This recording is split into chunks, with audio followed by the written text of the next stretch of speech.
হাওৰাঘাটৰ পদুমপুখুৰী উচ্চতৰ মাধ্যমিক বিদ্যালয়ত অন্ধবিশ্বাস আৰু কুসংস্কাৰ দূৰীকৰণৰ সজাগতা অভিযানৰ কাৰ্যসূচী। অসম চৰকাৰৰ বিজ্ঞান প্ৰযুক্তিবিদ্যা আৰু জলবায়ু পৰিৱৰ্তন বিভাগৰ অধীনস্থ অসম বিজ্ঞান প্ৰযুক্তিবিদ্যা আৰু পৰিৱেশ পৰিষদৰ সহযোগত আৰু আৰ্যভট্ট বিজ্ঞান কেন্দ্ৰ হাওৰাঘাট খণ্ডৰ উদ্যোগত দিনজোৰা কাৰ্যসূচীৰে অন্ধবিশ্বাস আৰু কুসংস্কাৰৰ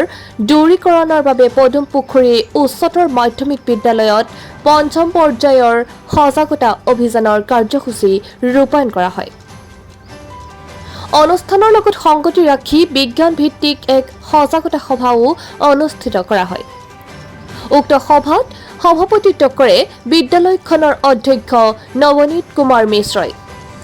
সভাত বিশিষ্ট অতিথি হিচাপে উপস্থিত থাকে পদুমপুখুৰী উচ্চতৰ মাধ্যমিক বিদ্যালয়ৰ জ্যেষ্ঠ শিক্ষকসকল ক্ৰমে দিলীপ দৈমাৰী, হলিৰাম বসুমতাৰী, অতুল চন্দ্ৰ খাকলাৰী, হাওৰাঘাট নগৰ ছোৱালী উচ্চ মাধ্যমিক বিদ্যালয়ৰ জ্যেষ্ঠ শিক্ষক কৃষ্ণ ৰাজবংশী আৰু আৰ্যভট্ট বিজ্ঞান কেন্দ্ৰৰ কাৰ্বি আংলং জিলা সমন্বয়ক ভৱানন্দ খাকলাৰী, পবিত্ৰ বসুমতাৰী আদি।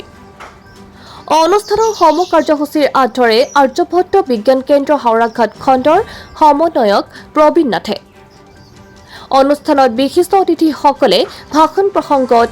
সমাজত প্ৰচলিত অন্ধবিশ্বাস আৰু কুসংস্কাৰৰ বিষয়ে বিশদভাৱে ব্যাখ্যা আগবঢ়ায়। ভাষণত বক্তাসকলে ডাইনীৰ অন্ধবিশ্বাস আৰু সৰ্পদংশনৰ ক্ষেত্ৰত কুসংস্কাৰৰ কৰাল গ্ৰাসে কেনেদৰে আমাৰ সমাজ ব্যৱস্থাক বিপথে পৰিচালিত কৰিছে তাৰ ওপৰত এক বিস্তৃত পৰ্যালোচনা আগবঢ়ায়। ইপিনে অনুষ্ঠানৰ লগত সংগতি ৰাখি অন্ধবিশ্বাসক লৈ বিজ্ঞান ভিত্তিক অনুষ্ঠিত কৰা চিত্ৰাংকন প্ৰতিযোগিতাৰ বিজয়ীসকলক বঁটা প্ৰদান কৰা হয়। উল্লেখযোগ্য যে এই সজাগতা কাৰ্যসূচী ২৬ অক্টোবৰৰ পৰা ধাৰাবাহিকভাৱে ক্ৰমে হাওৰাঘাট নগৰ ছোৱালী হাইস্কুল, বেলগুৰি উচ্চতৰ মাধ্যমিক বিদ্যালয়, অক্কেৰেং উচ্চতৰ মাধ্যমিক বিদ্যালয়,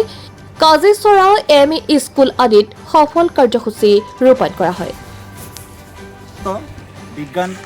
প্ৰযুক্তিবিদ্যা আৰু জলবায়ু পৰিৱৰ্তন বিভাগৰ উদ্যোগত আৰু অসম বিজ্ঞান প্ৰযুক্তিবিদ্যা আৰু পৰিৱেশ পৰিষদৰ সহযোগত আমি আৰ্যভট্ট বিজ্ঞান কেন্দ্ৰ হাওৰাঘাট খণ্ডই আজি হাওৰাঘাট খণ্ডৰ অধীনস্থ পদুমপুখুৰী উচ্চতৰ মাধ্যমিক বিদ্যালয়ত অন্ধবিশ্বাস আৰু কুসংস্কাৰ দূৰীকৰণৰ বাবে আমি এখন সজাগতা সভা আয়োজন কৰিছোঁ। আৰু এই সভাত আমি এই পদুমপুখুৰী উচ্চতৰ মাধ্যমিক বিদ্যালয়ৰ সমূহ শিক্ষক শিক্ষয়িত্ৰীৰ লগতে আমি ছাত্ৰ ছাত্ৰীসকলে ইয়াত উপস্থিত থাকি আজি সমূহ কাৰ্যসূচী সফল ৰূপায়ণ কৰাত তেখেতসকলে সহায় কৰিছে।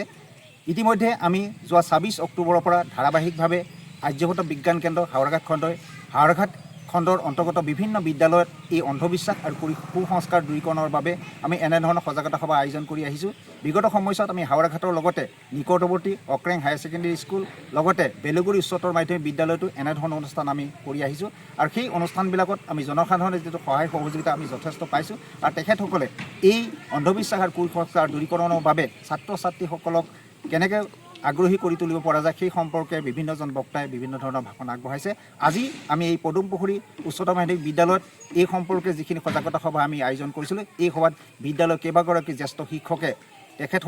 তেখেতসকলৰ অন্ধবিশ্বাস আৰু কুসংস্কাৰৰ বাবে বিভিন্ন ধৰণৰ ভাষণ তেওঁলোকে আগবঢ়ায়। আৰু আমাৰ ছাত্ৰ ছাত্ৰীসকলৰ মাজত তেওঁলোকে এই অন্ধবিশ্বাস দূৰীকৰণৰ বাবে সজাগতা আনিবলৈ সক্ষম হৈছে। আৰু লগতে ইয়াৰ জৰিয়তে এটা আমি কাৰ্যসূচী লৈছিলোঁ যে এই অন্ধবিশ্বাসৰ ওপৰত ছাত্ৰ ছাত্ৰীসকলৰ মাজত আমি এলানি চিত্ৰাংকন প্ৰতিযোগিতা আয়োজন কৰিছিলোঁ। আৰু এই প্ৰত্যেকটো চিত্ৰাংকন প্ৰতিযোগিতাত আমি সেই ছাত্ৰ ছাত্ৰীসকলৰ মাজৰ পৰা প্ৰথম, দ্বিতীয়, তৃতীয় হিচাপে নিৰ্বাচন কৰাৰ বাহিৰেও আমি কেইবাটাও নিচুকনি বঁটা তেওঁলোকক দিছোঁ। গতিকে ছাত্ৰ ছাত্ৰীসকলে যথেষ্ট আগ্ৰহেৰে এই সমগ্ৰ অনুষ্ঠানত অংশগ্ৰহণ কৰি আমাৰ যি কাৰ্যসূচী সফল ৰূপায়ণ কৰা তেখেতসকলে যথেষ্ট কেন্দ্ৰ হাওৰাঘাট খণ্ডই এই সজাগতা অভিযানৰ লগতে সমান্তৰালকৈ আমি ছাত্ৰ ছাত্ৰীসকলৰ মাজত যি চিত্ৰাংকন প্ৰতিযোগিতা আয়োজন কৰিছোঁ, আমি দেখিলোঁ আজি পদুমপুখুৰী উচ্চতৰ মাধ্যমিক বিদ্যালয়ত যি আমি চিত্ৰাংকন প্ৰতিযোগিতা আয়োজন কৰিছোঁ ভিতৰুৱা অঞ্চল হাওৰাঘাটৰ ভিতৰতে। আৰু সেই অঞ্চলৰ ছাত্ৰ ছাত্ৰীসকলে এই অন্ধবিশ্বাস সম্পৰ্কে তেওঁলোকে যিখিনি ছবি আঁকে তেওঁৰ মনত সৃষ্টি হোৱা অন্ধবিশ্বাস দূৰীকৰণৰ বাবে যিখিনি তেওঁলোকে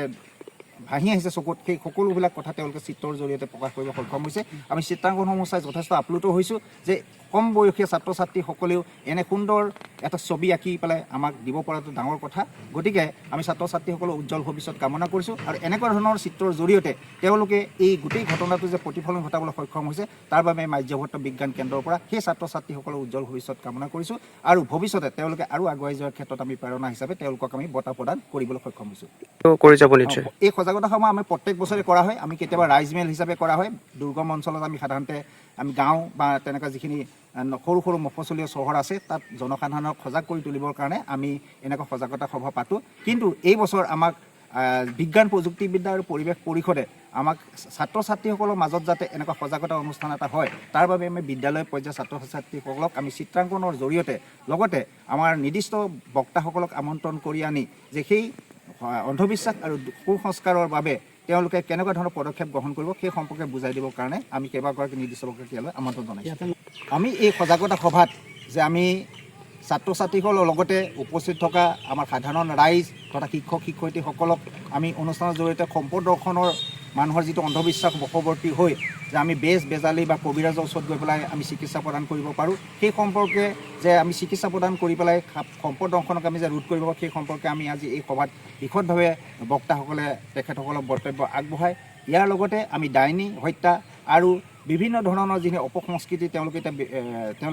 বিশ্বাস কৰি আছে সেই দূৰীকৰণৰ বাবেও আজি আমি আমাৰ নিৰ্দিষ্ট বক্তাসকলে যথেষ্ট ভাষণ আগবঢ়াই সকলোকে এই সম্পৰ্কে সজাগ কৰিবলৈ সক্ষম হৈছে